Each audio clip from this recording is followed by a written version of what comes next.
This is an art attack. This is an art attack. This is Art Attack.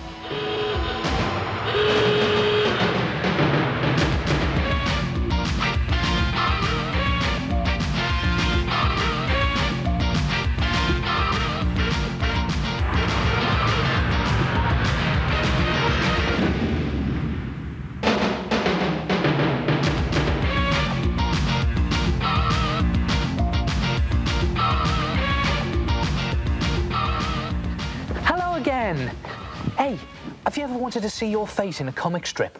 Well, now's your chance. Take an A3 size piece of white paper or thin card and fold it lengthways down the middle like that, then back across on itself in half like that, and then fold that flap down in half like that, turn it over and fold that flap down in half like that.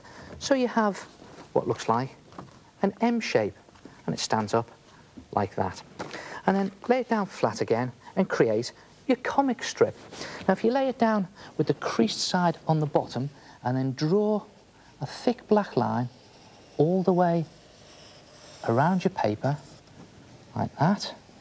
Try and keep as close to the edge as you can possibly get. Now don't worry if your line isn't straight, because these wonky lines all add to the comic strip effect. Up there, and then go down 3 creases, 1, 2, 3, like that.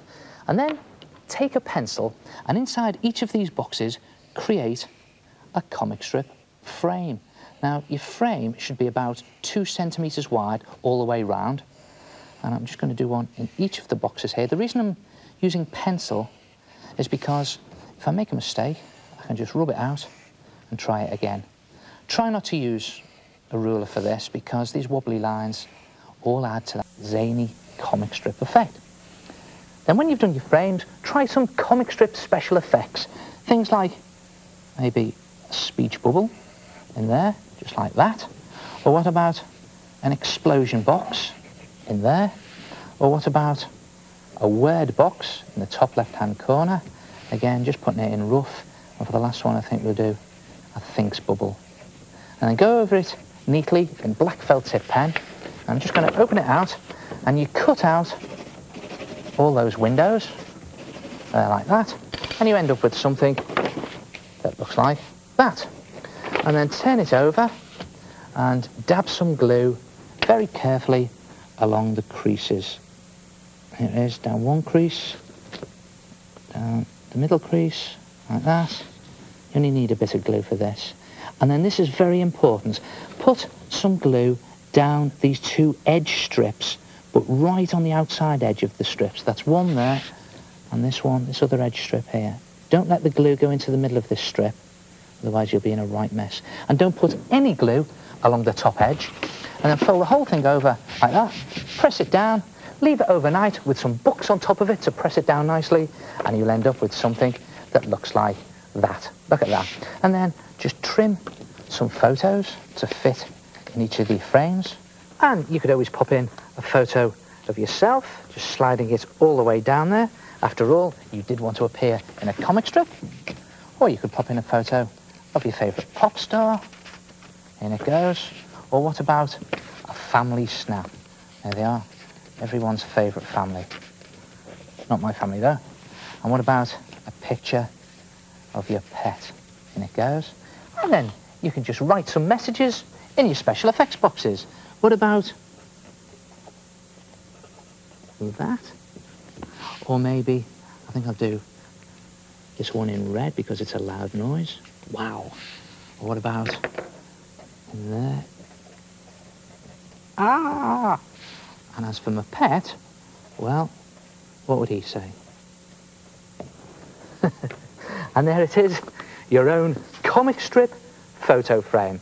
And you could always do a smaller one using an A4 size piece of paper. Or if you've only got one photograph, just cut out one box.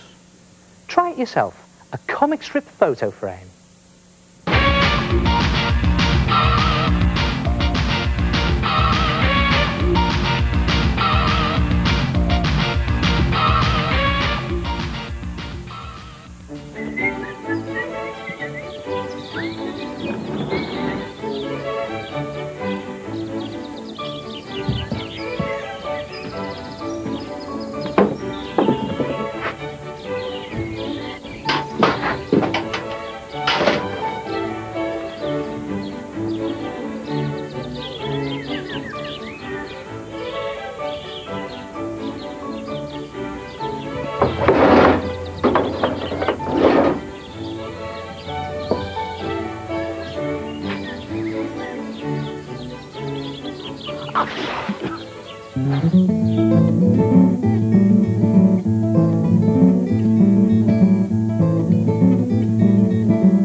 What a lovely rocking horse. Hey, I know another way to make a horse rock. Play it some loud music. Oh. Have you ever tried drawing a curve or a circle but haven't got a pair of compasses? Well, you could always draw around a plate or even around a cup. But what happens if you want to draw a circle that's a different size from your plate or your cup? What you need is a homemade compass. Take a piece of cardboard and then take a ruler, it can be 6 inches, 12 inches, or even a metre ruler if you've got one, and just draw around it onto the cardboard, like that, all the way around. And then when you've done that, cut it out, and you'll have something that looks like that.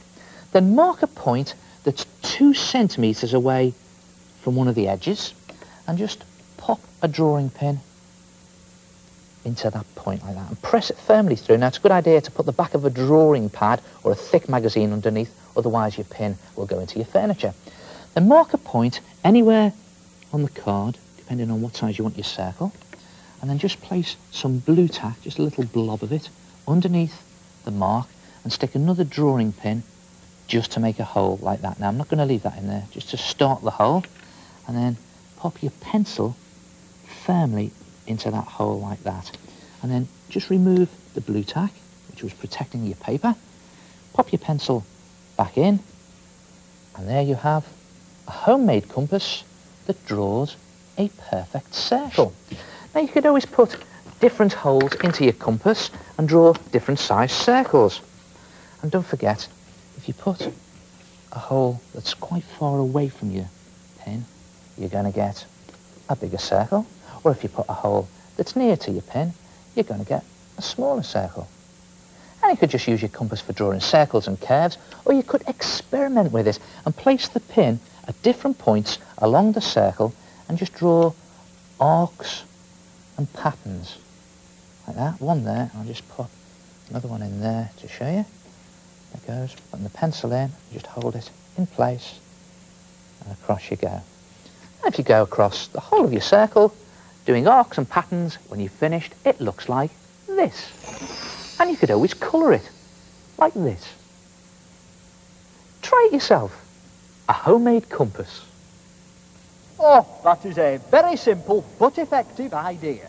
You know, I did one and I took hours and hours going round and round and over it. Do you want to see it? I wonder if I should have moved the pin.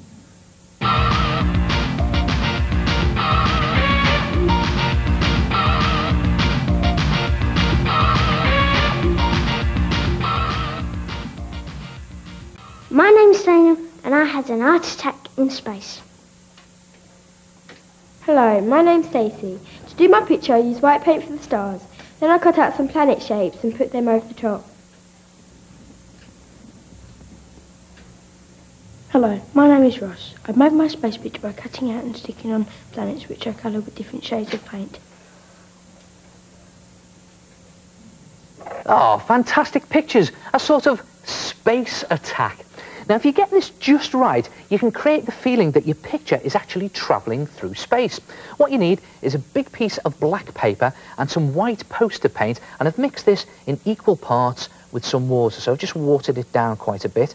And to create my galaxy, I'm just dipping in a stiff bristled brush, or you can use an old toothbrush for this, because I'm going to create my planet with the spatter technique.